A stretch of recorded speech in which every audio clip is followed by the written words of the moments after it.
Ei, gente! Pois é, estamos aqui na Manhã da Piedade. Agora é comigo, Acir Antão. Um bom dia para todos vocês, para minha amiga dona de casa, companheira de todas as manhãs, conosco aqui também na TV Horizonte, né? Esta nova mania de assistir televisão em Minas Gerais. E hoje nós vamos falar de um tema muito interessante: o luto. O luto é uma coisa que existe. E, às vezes, o acolhimento psicológico do luto é um negócio muito difícil. Fico me lembrando que, quando eu era criança, as mulheres que ficavam viúvas usavam aquela roupa preta durante muitos anos. Muitos até mais de 2 anos, né?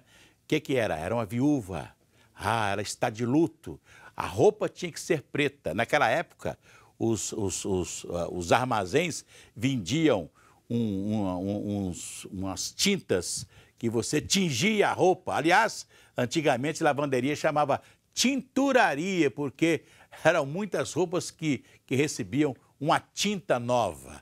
E as pessoas, quando ficavam viúvas, tingiam todas as roupas de preto ou de roxo, né? Porque era sinal de luto fechado. Depois, os homens, né, colocavam uma tarja preta aqui no paletó. Naquela época, todo mundo usava paletó, ou mesmo na camisa, uma tarja preta que dizia luto. E as pessoas perguntavam: você está de luto? Quem morreu na sua família? Aí a pessoa contava aquela história toda da morte das pessoas. Hoje, normalmente, as pessoas quase não colocam luto, mas tem o luto do coração, o luto interno das pessoas, né, que às vezes ficam muito difíceis de serem combatidos, né? Então, hoje nós vamos falar sobre isso com o Fernando Fernandes de Araújo Veloso. Ele é psicólogo clínico e também ele tem a capacitação em tanatologia. E eu começo a pergunta ao Fernando. Fernando, bom dia, tudo bom? Bom dia, senhor. Beleza, Fernando? O que é tanatologia? Você é um tanatólogo? Muito bom estar aqui. É isso aí. A tanatologia é uma ciência, né, que estuda o processo de morte e os processos de lutos e determina as perdas que nós passamos na vida. Sei. Todo mundo passa por uma perda, né? Mas nunca ninguém... Eu sempre, quando faço aqui propaganda da Metropax, eu falo assim: nós aprendemos desde criança a rezar, né?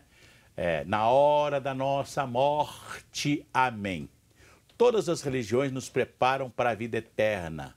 Então, falam da morte. Você tem que fazer muito bem aqui, ser uma boa figura aqui na Terra para você receber o céu. Mas nunca ninguém está preparado para isso, né?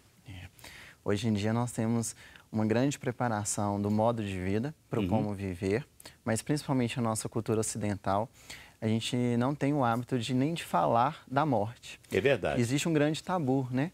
Às vezes a gente vê as pessoas falando no processo de morte e bate na madeira 3 vezes para isolar. Quando fala morte, opa, que é isso? Não quero falar em morte, né? E isso acaba acarretando no não pensamento dos processos da perda que a morte pode nos trazer.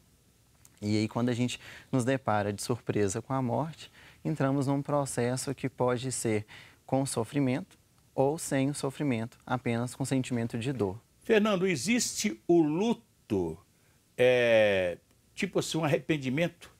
A pessoa não tratou bem o papai, a mamãe, né?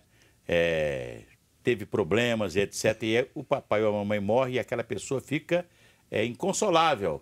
Porque quando morre aquela pessoa tão querida da família da gente, ele fala assim: meu Deus, eu não tive oportunidade de pedir perdão ao meu pai, a minha mãe, né, um parente, um irmão e etc. E, tal, e a pessoa fica inconsolável e começa a chorar muito. Esse é um tipo de luto muito difícil. Isso. Quando a gente se fala em luto, no processo do luto, a gente vai identificando vários sentimentos que vão dizer da relação que aquela pessoa tinha com o ente querido falecido. E quando essa relação, ela não era uma relação de qualidade, permeada por eventos estressores, por discussões, brigas, por sentimentos não elaborados, quando essa pessoa entra no luto, isso vai ser um fator complicador, porque vem um sentimento de culpabilização, de autorresponsabilização, que vai impedir que esse luto seja bem elaborado ou bem vivenciado por aquela pessoa que ficou. Pois é interessante, e eu sempre gosto de falar com as pessoas. A doença, ela já é uma preparação para a morte, não é verdade? E tem um momento que o doente, ele quer se preparar para a morte e as pessoas não deixam. né? Rezam muito, peçam a Deus por ter saúde, etc. Parece que vai segurando a pessoa, mas a pessoa é uma morte assim que não tem jeito de ser evitada, né? É só mesmo um milagre que pode acontecer para a pessoa, né, voltar a ficar boa novamente, de saúde, etc. Mas como é que a gente trata isso, por exemplo? Um doente, ele precisa de um momento de pensar na morte? A gente vê muito isso nos leitos de hospitais, né? É. Quando a pessoa, o paciente, está lá passando pela fase terminal, ele recebe um convite automático da própria vida, pela própria condição biológica, né? Que ele está ali em detrimento da doença, a repensar que o tempo dele está acabando. Né? E aí ele passa então a repensar na vida, o que ele teve de significativo na vida, o que valeu a pena para a vida. E aí ele se depara com o processo de que realmente o tempo dele está se findando, que ele está diante da morte, algo que às vezes nós evitamos, e que ali é o momento que ele tem para repensar do que valeu a vida dele, do que ele pode fazer, inclusive, naquele tempo que ele está ali. Quando a gente fala, inclusive, dos cuidados paliativos, vem dizer disso, dessa qualidade de vida no processo terminal. Pois é, eu vou dizer assim, na minha própria família, tem uma pessoa que é minha madrinha, minha tia e madrinha, estava muito ruim no hospital, lá no CTI e tal, e só a família, os filhos, né, e netos dela que entravam para visitá-la. Mas um dia já, com o cansaço de toda a família, me convidaram, você quer ir hoje, né, no horário da família, você quer estar lá e tal, porque eu era, além de ser sobrinho, era afilhado dela. E fui, né? Cheguei lá, ela ficou muito feliz de me ver. E porque você não veio, é porque todo mundo entrava, o tempo é muito pequeno para vê-la e tal, e etc. E os filhos tinham a prioridade de vê-la. Mas eu conversei com ela, ela falou assim, eu acho que eu vou morrer. Aí eu peguei na mão dela e perguntei, a senhora está preparada para morrer? Ela olhou para mim, falou assim, acho que eu estou me preparando para morrer. Então se prepara para morrer. Nós todos vamos ter que morrer um dia. Peça a Deus para te receber, né? Peça perdão pelos atos que a senhora tenha cometido. E fui conversando com ela, batendo um papo. Ela falou assim, foi tão bom conversar com você que você tinha que ter vindo aqui mais vezes. Mas agora, a partir de agora, eu estou preparado para morrer. Mas eu já estava preparado antes, porque até o meu enterro eu já paguei. Até a roupa que eu já pedi para me ser sepultado com ela e tal, e etc. Então eu falei assim, então você vai em paz e etc. Tal. Saí de lá às 2h da tarde, às 4h ela tinha falecido. Parece que ela estava esperando uma palavra de apoio para morrer, né? Uma coisa interessante isso, né? A gente percebe muito isso, né, nos pacientes em fase terminal. É como se precisasse de uma autorização do outro para poder ir, para poder partir, né? Eles ficam pensando muito no quem vai ficar, como as pessoas vão ficar, como a minha família vai ficar se eu falecer. E aí, quando se tem, então, essa autorização, né, olha, pode ir, vá em paz, é como se isso tivesse um efeito emocional de tranquilização para a pessoa. E a pessoa se permite, inclusive, vivenciar aquilo que já está sendo acometido.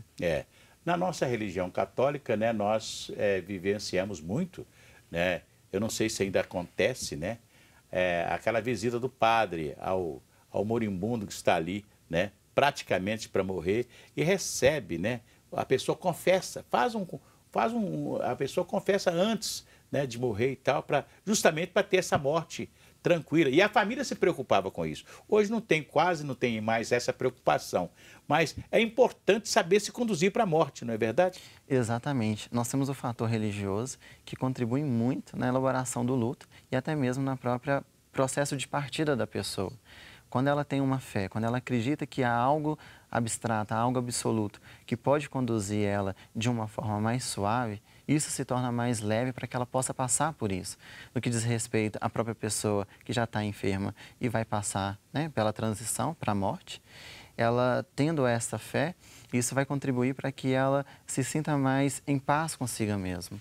Fernando, daqui a pouco nós vamos falar sobre como enfrentar o luto. Já falamos da morte, né? Como que a gente deve se preparar para a morte. Agora vamos nos preparar para o luto e como enfrentar o luto. Mas antes, já que estamos falando de morte, eu vou falar aqui da Metropax, né? Nós estamos sempre nos preparando para a morte. Eu me preparo para a minha morte, você prepara para a sua. Mas nós temos que saber que morte custa dinheiro, né? Tem uma música do Roberto Ribeiro que diz assim o seguinte, né? Nós somos inquilinos do universo, nós pagamos para tudo, né? E nós temos que pagar para morrer também, não é verdade? Por isso que eu falo, faça um plano funerário na Metropax, porque você não sabe quanto que acontece. Nós sabemos que vai acontecer um dia, mas a gente não sabe como que vai acontecer a nossa morte. Então, está na hora de você fazer um plano funerário. Um plano funerário que hoje pode, né, resolver um problema grave, por exemplo, com uma cremação ou mesmo um sepultamento simples, né? Fale com a Metropax. Eu conheço a Metropax, por isso eu indico a Metropax para você. Anote aí o telefone 0800 726 0140. 0800 726 0140. Fale com a Metropax, faça o seu plano funerário e viva tranquilo, viva bem, viva feliz, não é verdade? Faça tudo que você pode fazer para viver uma vida feliz, sabendo que a morte é inexorável. Tá falado? Metropax, não se esqueça. Daqui a pouco eu volto com Fernando Fernandes.